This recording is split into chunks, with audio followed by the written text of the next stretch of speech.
FBI American FBI ကကြားဖြန့်ကိစ္စနဲ့ပတ်သက်ပြီးကဘာကြီးတော့တုံသွားနိုင်တဲ့သတင်းတစ်ခုထုတ်ပြန်လာပါတယ်ကြားဖြန့်တွေရဲ့နောက်ကွယ်မှာတရုတ်ကွန်မြူနစ်ပါတီ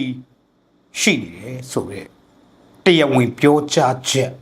ထွက်ပေါ်လာပါတယ်ဒီသတင်းစကားဟာတရုတ်ပြည်အတွက်တရုတ်ကွန်မြူနစ်ပါတီကြီးအတွက်အင်မတန်အိမ်မက်ဆိုးကြီးတစ်ခုဖြစ်လာနိုင်တယ်လို့မင်းအွန်လိုင်းစစ်အာဏာရှင်စစ်ဗိုလ်ချုပ်တစုအတွက်အိမ်မရတော့ညံများဖြစ်ပေါ်လာမှာပါမင်္ဂလာပါ CDN Entertainment News ကကြိုဆိုပါရယ်လွတ်လပ်မှန်ကန်တဲ့သတင်းအချက်အလက်များကိုအချိန်နဲ့တပြေးညီနေ့စဉ်မျှဝေပေးနေတဲ့ channel တစ်ခုဖြစ်ပါတယ်ဒီအကြောင်းတွေကိုကျွန်တော်တို့အခြေတုံးဝင်သုံးသပ်မှာဖြစ်တယ်လို့ရန်သူကတည်စေခြင်းနေတာကိုအသက်ရှင်အောင်နေထိုင်ခြင်းဟာလေတိုက်ပွဲတစ်ခုဆင်နွှဲနေပါတယ်ဆိုတဲ့တသနာတရက်ကိုလေဒီနေ့မှာဆွေးနွေးကြပါတယ်အဲ့တော့ကနဦးကတော့မကြခင်မှာတမနာနဲ့ဒုတမနာရွေးချယ်မယ်ဆိုတဲ့စစ်လွတ်တော်တရားမဝင်ရွေးကောက်ပွဲကတက်လာတဲ့ကြံ့ခိုင်ရေးပါတီနဲ့စစ်သားကိုယ်စားလှယ်တွေပါတဲ့ဘောင်းမီချွတ်ခနေပြီးတော့ပစိုးပြန်ဝစ်တဲ့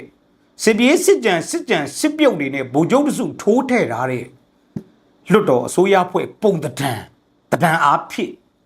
အနှစ်သာရကတော့စစ်သားတွေသာအုပ်ချုပ်တယ်ဒါကတော့အခြေချက်ပြီးရှင်းပြမနေတော့အဲ့ဒီစစ်လွတ်တော်ကနေပြီးတော့တမနာနဲ့ဒုတမနာရွေးချယ်ဖို့ပြည်တော်လူလွတ်တော်မှာလာမယ့်မတ်လ30ရက်နေ့မှာရွေးချယ်မယ်ဆိုတဲ့သတင်းတစ်ခုတက်လာပါတယ်မရွေးချယ်ခင်မှာအကျိုးဆောင်ရွက်မှုတွေကိုစေအုပ်စုတစ်စုလုံးက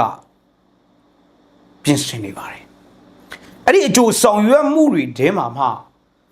မင်းအွန်လိုင်းစေအုပ်စုတကွက်မှားသွားတဲ့အချက်တစ်ချက်ရှိပါတယ်ဒါကတော့ဒီကနေ့ပဲထွက်ပေါ်လာတဲ့နောက်ဆုံးသတင်းတွေအရယင်းဒီမြုပ်နှံမှုများကိုရခင်ကအမေရိကန်ဒေါ်လာတစ်ခုတည်းကိုခွင့်ပြုရာကနေအခုတရုတ်ယွန်ငွေဖြစ်တာလက်ခံပဲဆိုတဲ့ကြေညာချက်ဟာအမေရိကန်ပြည်ထောင်စုနဲ့သမ္မတထရန့်အစိုးရအဖွဲ့ကိုအတော်မျက်မုံကျိုးသွားစေတဲ့ကြေညာချက်မျိုးဖြစ်နေပါတယ်အဲ့တော့အရှေ့မှာဗင်နီဇွဲလားပနာမာအီရန်အစရှိတဲ့တရုတ်ရဲ့လက်တံခြေရန်တွေကို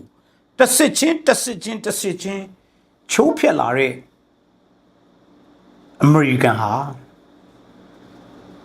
ကြားပြတ်နှိမ်နည်းအတွက်ထိုင်းမြန်မာနယ်စပ်ထိရောက်ရှိနေတာဟာတော့အင်မတန်ထူးခြားတဲ့အခင်းအကျင်းပြကွက်တစ်ခုကိုရုတ်တရက်အံ့ဩမင်သက်သွားလောက်အောင်ဟင်ကနေဟာကနေဖြစ်သွားစီမဲ့ကျွန်တော်တို့ခင်ဗျားတို့မျောလင့်နေတဲ့ R2B ကြီးလာပါတော့နော်အမေရိကန်စစ်သမောကြီးပင်လယ်ကွေ့ကိုရောက်နေပြီဆိုပြီးပျော်ရွှင်မြူတူပြီးကဲတင်မဲ့လူမျောနေရတဲ့ကျွန်တော်တို့ပြည်သူလူထုရဲ့ဘဝတိုင်းမှာနေဆက်မှာရောက်ရှိနေတဲ့ FBI ကထုတ်ပြောလိုက်တဲ့သတင်းစကားဟာလေတရုတ်နဲ့အဆက်မှန်သမျှကြားဖြန့်ခေါင်းစဉ်အောက်ကနေလေဖြူချတော့မယ်ဆိုတဲ့အချက်ပေးခေါင်းလောင်းတဲ့တစ်ခုဖြစ်လာပါတယ်အဲ့တော့ FBI ပြောကြားချက်ထဲမှာအတိအကျဆိုရင်လက်ရှိလေပတ်နေတဲ့ကြားဖြန့်တွေရဲ့နောက်ကွယ်မှာတရုတ်အစိုးရကိုကြိုးကင်ထားတဲ့တရုတ်ပြည်တစ်ခုလုံးကိုအာဏာသိမ်းထားတဲ့ကွန်မြူနစ်ပါတီတရုတ်ကွန်မြူနစ်ပါတီ CCP ရှိနေတယ်ဆိုတဲ့အချက်ကိုတရားဝင်ပြောတာပါ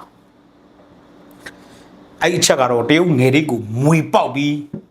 ခန်းဆောင်တွေကိုရန်ကြီးတို့မီးတက်ရှို့မဲ့အခြေအနေတစ်ခုဖြစ်လာမှာပါအဲ့တော့ဒီအချိန်မှလည်းတပြိုင်နက်အထူပါမနဲ့ပဲနဲ့ဝသားတုတ်တို့ရောင်းရမယ်မင်းအောင်လိုက် ရင်းနှီးမြှုပ်နှံမှုများကိုယုံငွေနဲ့သာလက်ခံမယ်ဆိုတဲ့ကြေညာချက်ထပ်ထုတ်ပါတယ်ကျုံဝဲရအစ်စ်ပါတာပေါ့အမေရိကန်တရုတ်ကိုတစ်စစ်စစ်ဖြုတ်ချွေနေတဲ့အထဲမှာတရုတ်ရဲ့လက်တံခြေတံတွေကိုသိမ်းတဲ့အထဲမှာမြန်မာနိုင်ငံကစစ်ဗိုလ်ချုပ်မင်းအောင်လှိုင်တစုဟာတရုတ်ရဲ့လက်တံခြေတံတစ်ခုဖြစ်နေတယ်ဆိုတာကိုမသိဘူးလို့တော့စိတ်ကူးမချင်စေချင်ဘူးစစ်ဗိုလ်ချုပ်တစုစိုးရင်ရမှာကတရုတ်နဲ့စစ်ဗိုလ်ချုပ်တစုအတွဲအဆက်လှုပ်ထားတဲ့ကြားဖြန့်ငွေကြေးတွေနဲ့နေပြည်တော်ကစမိုင်းလင်းဗုဒ္ဓဘာတည်ထားတယ်ဆိုတဲ့အချက်လက်အပါဝင်အချက်လက်တော်တော်များများဟာ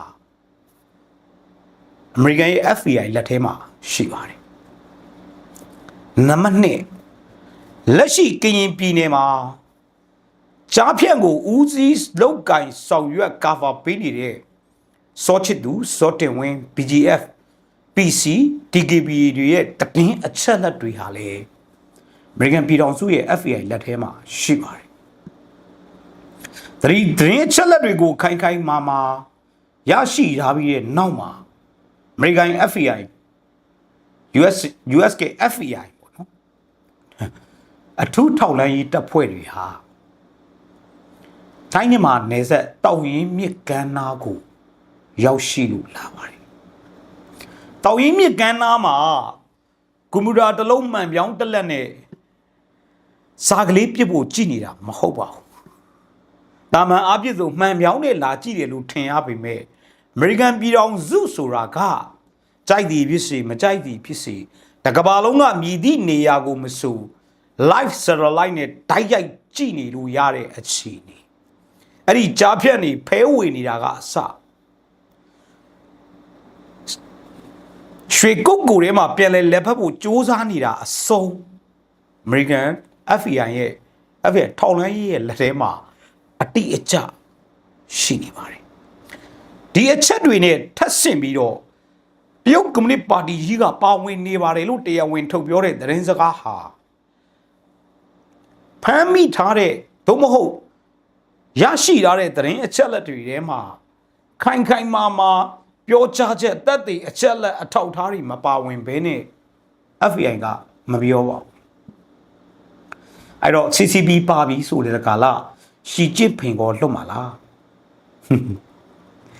ရှီကျင့်ဖင်ပါပြီဆိုပြီးတကာလလက်ရှိတရုတ်ကိုမော်ဖူးပြီးမိခိုနေရတဲ့ခြေသလုံးဘက်ဒူးတော့အတနာခံကဖက်စစ်စစ်အုပ်စုအသက်ရှင်ရက်တီရေးအတွက်တရုတ်ကိုဖျားထူးနေရတဲ့မင်းအောင်လှိုင်စစ်ဗိုလ်ချုပ်တစုဟာအမေရိကန်ပြည်ထောင်စု FBI နဲ့တကွစိမ်းချားဖြန့်နှိမ်နှင်းရေးအထူးစစ်စင်ရေးတပ်ဖွဲ့ရဲ့တပတ်စီတုတ်လှဲတဲ့ထဲမှာပါမပါကတော့မကြခင်စောင့်ကြည့်ရပါဒီနေ့မှနေပြီးတော့မှအိမ်မက်ဆိုးတွေမက်နေပါပြီတမရမဖြစ်ခင်လေးမှာပဲနေပြီးတော့များတက်တုတ်လိုက်ရင်တော့ကွာလာမယ့် April လာမယ့် March လ30ရက်နေ့မှာတမရဖြစ်မယ်လို့ကြိတ်မှန်းထားတဲ့မင်းအောင်လှိုင်ကိုတမရမဖြစ်ခင်မှာပဲ US Navy အထူးစီးတပ်ဖွဲ့တွေကနေပြီးတော့ကိုဖက်နေဆိုဝင်အိုစမာဘင်လာရင်လို့နောက်တစ်ယောက်ကပြောတယ်ဗင်နီဇွဲလားကမာဒူရိုလားသူ့လိုဝင်ဖမ်းပလိုက်ရင်တော့ခင်ဗျားတို့ပြောမှာလားခင်ဗျားတို့ပျော်ရွှင်ကြမှာမလားဒါပေါ့တိုင်းပြည်ကိုအင်မတန်ဒုက္ခပေးတဲ့မင်းအောင်လှိုင်ဆိုတဲ့အကြမ်းဖက်စစ်အာဏာရှင်စစ်ကောင်းဆောင်လာဖမ်းသွားရင်အဖမ်းခံရရင်တော့မို့တေဆုံးသွားရင်ပျော်ကြမှာပေါ့ဒါပေမဲ့မင်းအောင်လှိုင်ကိုဖမ်းသွားလေစစ်အာဏာရှင်တစုကနောက်ထပ်ဝက်ဖဲပလန်ကြီးရှိနေနိုင်ပါသေးတယ်ရှိလဲရှိပါတယ်အဲ့တော့စစ်အာဏာရှင်တစုကမင်းအောင်လှိုင်လို့စိုးဝင်းရဲဝင်းဦးကြော်စွာလင်းလို့ပြထားပေမဲ့ဒီစစ်အာဏာရှင်ရန်ရာကြီးလေပတ်ဖို့ပင်ရန်ဒီဆက်သွားတွေဝါရှာခွင်းတွေအများကြီးကြံပါသေးတယ်စစ်အာဏာရှင်ဘီရိုကရက်အုပ်စုတစုလုံးကို ချီမုန်းနိုင်မှတိုင်းပြည်ကလွတ်မြောက်နေလေဗျာကြားဖြန့်လေပပြောက်နေလက်ရှိဘိန်းကန်ဖာကန် KTV ဒေါ်လာဈေးကစားတယ်အစရှိတဲ့ဟာတွေအကုန်လုံးကိုစေအုပ်စုနဲ့စစ်ခရိုနီတစုစေအုပ်စုနဲ့ပတ်သက်ဆက်ချက်တဲ့ခရိုနီတစုကပဲဆောင်ရွက်နေတာဖြစ်တဲ့အတွက်ကြားဖြန့်တော်၎င်းကြားမဖြန့်တော်၎င်းကိစ္စရက်တွေနဲ့ပတ်သက်ပြီးမြန်မာပြည်သူလူထုမှာတစ်စက်ကလေးမှတာဝန်မရှိပါဘူးအရင်တစ်ခေါက်တုန်းကဖြစ်ခဲ့တယ်လို့လူမျိုးတုံးတပ်ပြတ်မှုဂျီနိုဆိုက်တွေနဲ့ပတ်သက်ပြီးတော့တွားရောက်ရက်တီပြောဆိုပေးမဲ့လူလည်းမပေါ်လာပါစေနဲ့လို့ဒီတစ်ခေါက်တော့စုတောင်းမိတယ်ဗျာပထမတစ်ခေါက်မှာတော့ဒေါအောင်ဆန်းစုကြည်ဟာတိုင်းပြည်မျက်နှာကိုကြည့်ပြီးစစ်တပ်ကကျူးလွန်ခဲ့တဲ့လူမျိုးတုံးတပ်ဖြတ်မှုတွေနဲ့ပတ်သက်ပြီးတိုင်းပြည်ခေါင်းဆောင်တယောက်ပီတာစာတာဝန်ခံပြီးတွားရောက်ဖြေရှင်းခဲ့တယ်ဒီတစ်ခေါက်မှာကြားဖြတ်နဲ့ပတ်သက်ပြီးတရုတ်က CCP ပါတီအပါဝင်ပေါ့ဗျာကြားဖြတ်နဲ့ပတ်သက်တဲ့တရုတ်ကွန်မြူနတီပါတီခေါင်းဆောင်တွေနဲ့အတူအမှုတွေအိုးစားဘတ်ဖြစ်မဲ့မြန်မာစစ်ခေါင်းဆောင်တခုကိုတစုကိုကာကွယ်မဲ့ဖေးမမဲ့ပြောဆိုပေးမဲ့လူများထပ်ပေါ်လာရင်တော့ရိုက်တတ်ဖို့ပဲရှိတော့တယ်ဆိုတော့စတာပါအဲ့တော့ဟုတ်ပြီ FBI ငါပြောကြတဲ့သတင်းနဲ့ပတ်သက်ပြီးနေပြည်တော်ဟာအိမ်မက်ဆိုးမှတ်နေပါတယ်မတ်လ30ရက်နေ့မှာတမရဖြစ်စိတ်ကူးရှင်နေတဲ့မင်းအွန်လိုင်းကိုဒီအပိုင်းမှာနေပြည်တော်မှာဝင်တုတ်လိုက်ပြီးတက်ကျိတ်ပလိုက်ရင်တော့ဟုတ်ပြီဆက်အနာရှင်တစုကမင်းအွန်လိုင်းတေုံနဲ့မပြီးဘူးမင်းအွန်လိုင်းကိုဖမ်းသွားရုံနဲ့မပြီးဘူးဆက်အနာရှင်စနေကြီးလဲပတ်ဖို့ရန်ရာကြီးရှိပါတယ်အဲ့ရန်ရာကြီးတစ်စုံလုံးကိုကျွန်တော်တို့ဖြိုချနိုင်ရလိမ့်မယ်စစ်အာဏာရှင်စနစ်ကိုပါစစ်အာဏာရှင်တွေက1 2 3 4မင်းအွန်လိုင်းစိုးဝင်းရဲဝင်းဦးကျော်စွာလေးမောင်အေးတန်းရွှေခင်ညွန့်အစရှိတဲ့လူတွေတဖြုတ်ဖြုတ်ကြွေသွားလဲဒီစစ်အာဏာရှင်စနစ်စစ်ဘျူရိုကရေစီစနစ်စစ်အရင်ရှင်စစ်တပ်အရင်ရှင်ရန်ရာကြီးကတော့ဆက်လက်လေပတ်နေကြအောင်ပါပဲဒါကြောင့်ကျွန်တော်မနေ့ကပြောခဲ့တယ်လို့ဒီတိုင်းပြည်မှာစစ်တပ်ကအာဏာသိမ်းကျင်တိုင်းထသိမ်းလို့ရလောက်အောင်ဘယ်အချက်လက်တွေကပံ့ပိုးနေတာလဲဆိုတဲ့ကိစ္စကိုတည်တည်ချာချာသိမြင်နားလည်ကြဖို့လိုပါတယ်ကျွန်တော်တို့စနစ်ကိုမြင်အောင်ကြည့်ရပါမယ်လက်ရှိဖြစ်ပေါ်နေတဲ့အခင်းကျင်းတွေနဲ့ပတ်သက်ပြီးဟီလာထယုံလူကြိုင်များယုံလူကြားကောင်းယုံပြောနေရမယ့်အချိန်မဟုတ်တော့တချို့ social media ထက်မှာကျွန်တော်တွေ့ရတဲ့လောက်ပေါ့ဗျာစစ်တပ်ကိုပြောမယ်စောက်ဘောပါကွာဒီကောင်နေရောက်ဟွာဖြစ်တယ်မနေ့က906ရောက်အလင်းဝင်သွားတယ်အမှောင်ဝင်သွားတယ်ပဲပြောဒီကောင်နေဟွာစောက်ဘောတွေပါတတိလိတ်တွေပါလောင်တယ်လို့ပြောင်းတယ်လို့ပြောရမယ့်အချိန်မျိုးမဟုတ်တော့ဘာဆက်လုပ်လဲဆိုတော့တေချာစဉ်းစားရမယ့်အချိန်ဖြစ်လာပြီတော်လိုင်းကြီးကအကြက်တဲကာလတစ်ခုကိုရောက်လာပြီလမ်းစုံလမ်းကရောက်နေတဲ့တော်လိုင်းကြီးဟာတစ်ခုခုကိုရွေးချယ်မှာရတော့ပဲအဲ့တော့အသက်ရှင်ရက်တီရေးနဲ့တော်လိုင်းကြီးရှင်တွဲလာပြီးအတွေးခေါ်တိုက်ပွဲနဲ့ဝါရာမိုင်းဖြန့်ပြီးစိတ်သက်စစ်စင်ကြီးဒါတွေတပြိုင်နက်ကိုလှုပ်လာတဲ့ဖက်စစ်တပ်ဟာလာမဲ့တမရရွေးချယ်ပွဲအပြီးဧပြီအစိုးရဖွဲ့အပြီးမှာတတ်တုတ်ရှိုက်ပြီးမြမတော်လန်ရေးလက်ရှိຫນွေဦးတော်လန်ရေးကိုစီမုံဖို့စီရေးနိုင်ငံရေးတန်တမာရေးတွေနဲ့စူးစမ်းပါလိမ့်မယ်လူကြားကောင်းအောင်ကို channel follower များအောင်ကို channel လူကြည့်များပြီးပတ်စံရလောက်အောင်စစ်တပ်ကိုလှောင်ပြောင်နေုံလောက်နဲ့မဖြစ်တော့ဘူးလို့ကျွန်တော်ပြောချင်တာပါဒီနေရာကနေအချို့သော YouTube မှာသတင်းစကားပြောနေတဲ့သူတွေကိုကျွန်တော်လေးလေးစားစားပြောလို့တာပါစနစ်ပါ ဖစစ်တပ်ကလှုပ်လာတဲ့အဆင့်တဆင့်ချင်းကိုပြည်သူလူထုကိုသိမြင်နားလည်အောင်ရှင်းပြပြီးပြည်သူဟာလက်ရှိတော်လှန်ရေးမှာဘယ်လိုဆက်လက်ပါဝင်ရမလဲဆိုတဲ့နီးလန်းနဲ့အကြံပြုချက်တိုက်တွန်းချက်နီးနာပုံသဏ္ဍာန်တွေကိုကျွန်တော်တို့တည်တည်ချာချာကိုပြောမှရလိမ့်မယ်အဲ့တော့လက်ရှိမျိုးပြတွေမှာပြည်သူလူထုဟာအသက်ရှင်ရက်တီရေးအတွက်အခြားရေးချဲ့စရာမရှိတော့တော့အောင်ကိုကြက်တဲနေကြတယ်အဲ့တော့အရှိဆုံးကစကားလေးပြန်ဆက်ရအောင်ရန်သူကသေစေခြင်းနေတာကိုရှင်အောင်နေတာအသက်ရှင်အောင်နေတာဟာလေတိုက်ပွဲတစ်ခုဆင်နွှဲနေတာပါပဲခမများတို့ကျွန်တော်တို့ဒီလိုသတင်းစကားတွေပြောနေနိုင်တာကိုမကြိုက်ဘူးခမများတို့ပျော်ရွှင်နေတာကိုသူတို့မကြိုက်ဘူးပြည်သူလူထုတရက်လုံးတောက်ခံနေနိုင်တာကိုသူတို့မကြိုက်ဘူးသူတို့စိတ်ထဲမှာသူတို့ကိုဒူးထောက်အညံ့ခံပြီးစစ်တပ်ပဲအုပ်ချုပ်ပါတော့လို့ဖြစ်စေချင်တာကျွန်တော်တို့ကရှင်တန်ပြတယ်လက်ရှိအချိန်ထိကျွန်တော်တို့ရက်တည်နေနိုင်တယ်ဆိုတာကိုပြသနေခြင်းဟာလေတနည်းအားဖြင့်တနတ်တွေအောက်မှာမျိုးပြစီမှာနေထိုင်နေနိုင်ခြင်းဟာလေစစ်တပ်ကိုတော်လှန်တဲ့မဟာဗျူဟာမြောက်တီးခံခြင်းတရားဖြစ်ပါတယ်မိမိရဲ့တော်လှန်သောအတွေးခေါ်နဲ့စေအုပ်စုရန်ရာမလဲပတ်နိုင်အောင်တိတ်တဆိတ်နီလန်ပေါင်းစုံနဲ့ပါဝင်နေခြင်းဟာလေတရက်တွေအောက်မှာနေထိုင်လို့ကြောက်နေတယ်လို့ထင်မှန်မှားတဲ့တီးခံမှုဟာမဟာဗျူဟာမြောက်တီးခံမှုအချိန်မရွေးအခါမရွေးဗစစ်တပ်ကိုတော်လှန်ဖို့မတရားမှုကိုယွန်ရှာဆက်ဆုပ်တဲ့စိတ်ဟာမိမိနှလုံးသားထဲမှာရှိနေသည်များကာလပတ်လို့ကျွန်တော်တို့တော်လှန်ရေးကိုစစ်တပ်ဟာခြေမုံလို့မရပါဘူးနောက်တဲ့နီလန်တစ်ခုကတော့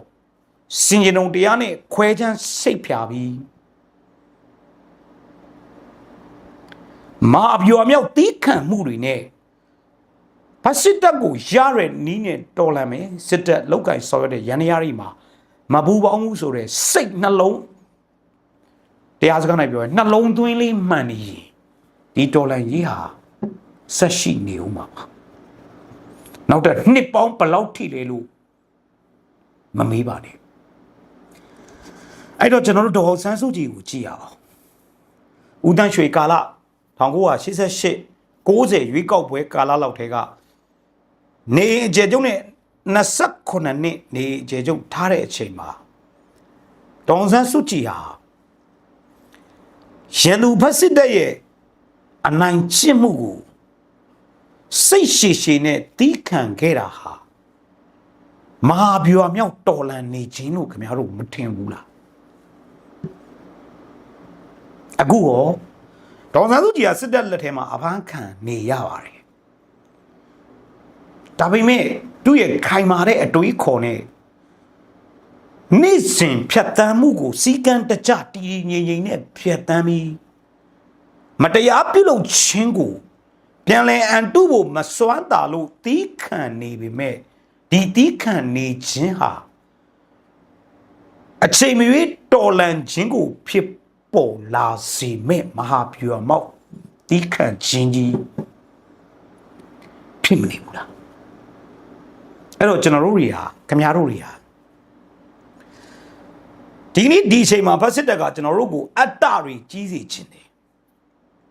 ကျွန်တော်တို့ကိုအမိချက်အမိစာခေါင်းချက်ခေါင်းစာကိုချင်းစာတရားမရှိတဲ့လူပါလာအဖွဲ့အစည်းမျိုးယိုရွေးပြက်စီးပြီးတော့ဖယိုဖယဲဖြစ်နေတဲ့လူအဖွဲ့အစည်းမျိုးဖြစ်စေချင်တာပါစာရိတ္တမကောင်းစလော့ဂိမ်းတွေစော့တယ်လီဂရမ်မှာအပြာကားတွေကြည့်မျောလင်းချက်မရှိတဲ့လူအဖွဲ့အစည်းမျိုးကြီးဖြစ်စေချင်တာကိုကျွန်တော်တို့ကကိုပြုစုမယ်ပြိုးထောင်မယ်စာဖတ်မယ်စီကံတကြနေထိုင်မယ် နှလုံးသွင်းမှုမှန်ကန်မယ်မိမိအသက်ရှင်ရက်တည်နဲ့အတူတော်လန်ရေးကိုမဟာဗျူဟာမြောက်တီးခံခြင်းနဲ့တိတ်ဆိတ်ပါဝင်နေတယ်လို့ရှားတဲ့နီးနဲ့စစ်တပ်နဲ့မပူးပေါင်းဘူးဆိုရင်ပဲမဟာဗျူဟာမြောက်တီးခံခြင်းနဲ့တော်လန်နေတာပါပဲအဲ့တော့ဒီတော်လန်ခြင်းကိုဆက်ပြီးကြီးမားတဲ့အုံမြင့်ချလို့ရတာရှိပါတယ်လက်ရှိဖက်စစ်တပ်ရဲ့ရုပ်မာမှုတွေရက်စက်မှုတွေကိုမိမိရဲ့မျိုးဆက်အသီးသီးကိုပြောပြပါအဲ့ယာဝင်ပုံမြင်ခဲ့သူပြောပြပါစာဖတ်တတ်တဲ့အလေးထားတွေမွေးမြူပါသတင်းဖတ်တတ်တဲ့အလေးထားတွေမွေးမြူပါကျွန်တော်တို့ကိုအတ္တနဲ့ကိုချင်းစာတရားကင်းမဲ့တဲ့အမိကျက်အမိသားခေါင်းချက်ခေါင်းစားလူတွေဖြစ်စေခြင်းနဲ့စစ်တပ်ဖြစ်စေခြင်းနဲ့အတိုင်းမဖြစ်စေရပဲစင်ကြုံတရားနဲ့ကိုချင်းစာတရားရှိတော့မိမိရဲ့အနီးပတ်ဝန်းကျင်ကလူတွေကိုဖေးမတော့နှွေးထွေးတော့လူအဖွဲ့အစည်းမျိုးဖြစ်အောင်ကျွန်တော်တို့ပြည်သူလူထုအချင်းချင်းဟာတိဆောက်နိုင်ပါတယ်အဲ့တော့ဒီလိုတော်လိုင်းရေးမျိုးတွေမရှိခဲ့ဘူးလားဆိုတော့ရှိခဲ့ပါတယ်ပိုလန်လိုနိုင်ငံမျိုးမှာဆိုရင်အမှန်တရားအတွက်ခုခံခြင်းဆိုတဲ့တိတ်တိစိတ်တော်လိုင်းရေးကြီးတနတ်မကင်ပါဘူးဆန္ဒထွက်မပြပါဘူးစစ်တပ်နဲ့ပတ်သက်တဲ့အာဏာရှင်နဲ့ပတ်သက်တဲ့သတင်းစကားတွေကိုလုံးဝမယုံဘူးမကြည့်ဘူးမဖတ်ဘူးပြက်ပြက်တသားပဲအမှန်တရားအတွက်ခုခံနေထိုင်တဲ့တော်လိုင်းရေးမျိုးတွေရှိပါတယ်ကျန်တဲ့တော်လိုင်းပြည်သူလူထုဟာနောက်ဝတ်တွေတီဆောက်ပြီးတိတ်တိစိတ်စာသင်ကျောင်းတွေနဲ့တော်လိုင်းရေးတွေးခေါ်တွေကိုဖြန့်ဝေမိမိရဲ့ရက်ရွာလူအဖွဲ့အစည်းတွေမှာနှွေးထွေးစာကိုချင်းစာတရားနဲ့စောင့်ရှောက်ခိုင်မာတဲ့လူအဖွဲ့အစည်းတရက်ဖြစ်လာပြီးတော်လန်ခဲ့တဲ့နိုင်ငံတွေလည်းရှိပါတယ်အဲ့တော့ကျွန်တော်တို့ပြည်သူလူထုတရက်လုံးကိုစစ်တပ်ဟာပေါ့စားစင်ကြုံတရားမရှိအမိကျက်အမိစားခေါင်းချက်ခေါင်းစားလူမျိုးတွေဖြစ်စေချင်တာကိုမဖြစ်ပဲကိုချင်းစာတရားနဲ့နှွေးထွေးဖေးမှပြီးတော့ပြည်သူလူထုအချင်းချင်းစောင့်ရှောက်တဲ့စနစ်တရက်နဲ့မတရားမှုကိုမကြိုက်ဘူးစစ်တပ်ရဲ့ရန်ရာတွေမှာမပါဝင်ဘူးဆိုတဲ့တိတ်ဆိတ်လေးပဲနေထိုင်လှုပ်ရှားမှုကိုလူကြီးမင်းတို့ဆောင်ရွက်လို့ရပါတယ်အဲ့တော့ရန်သူကကျွန်တော်တို့ကိုသိစေခြင်းနဲ့စိတ်ဝမ်းတွေကွဲစေခြင်းနဲ့မညီညွတ်စေခြင်းကျွန်တော်တို့ကရန်သူဖြစ်စေခြင်းတဲ့အတိုင်းပေးဖြစ်လို့မရဘူးလေဗျာအသက်ရှင်အောင်နေထိုင်မယ်ကိုချင်းစာတရားနဲ့နှွေးထွေးဖေးမတဲ့ခိုင်မာတဲ့လူဖွဲ့စည်းကိုတိတ်တိစိတ်တိဆောက်မယ်ရိုးလေးပဲမတရားမှုကိုလိုက်ပါဆောင်ရွက်ခြင်းမပြုရင်ဒီတော်လန်ရေးကိုဖတ်စစ်တဲ့လုံးဝချိန်မုံလို့ရမှာမဟုတ်ပါဘူးအဲ့တော့မိမိသက်ရှင်နေထိုင်နေခြင်းဟာလေတနတ်တွေနဲ့ချင်းချောက်နေတဲ့မြို့ပြမှာအန်ကျိတ်တီးခတ်နေခြင်းဟာမဟာဗျူဟာမြောက်တီးခတ်ခြင်းမျိုးဖြစ်နေပြီးတော့ဖက်စစ်တပ်ကိုအချိန်မရွေးတော်လှန်နိုင်တဲ့လူအဖွဲ့အစည်းမျိုးတိတ်ဆိတ်တိဆောက်ပါလို့တည်ငြိမ်ရင်ဆိုင်ပြီးတော့စင်ကြုံတရားနဲ့ကိုချင်းစာတရားနဲ့နှွေးထွေးဖေးမတဲ့မိမိရက်ရွာတွင်လူအဖွဲ့အစည်းလေးကိုတစစတင်တိဆောက်ထားကြပါစစ်တပ်အကြောက်ဆုံးသောအရာတွေဟာအဲ့ဒီအချက်တွေပါပဲရန်သူကသိစေချင်နေတာကိုကျွန်တော်တို့ကရှင်သန်နေထိုင်ခြင်းဟာလေတိုက်ပွဲဝင်နေတာပါပဲနောက်ဆုံးညီကုန်းအနေနဲ့ကင်းပြည်နယ်ကြားပြတ်အရေးနဲ့ပတ်သက်ပြီးတော့ရတမအေးစရာကတော့နေပြီးတော့ဖြစ်ပါတယ်အဲ့တော့ဒီကနေ့မှာမနေ့ကအဆက်သတင်းအရကျွန်တော်ပြောခဲ့ချင်တာကကျွန်တော်တို့လောင်ပြောင်နေုံနဲ့မင်းအောင်လိုင်းတို့မအားလာတို့ပြောနေုံနဲ့သတင်းလိမ်မာကွာလို့လွယ်ပြောနေုံနဲ့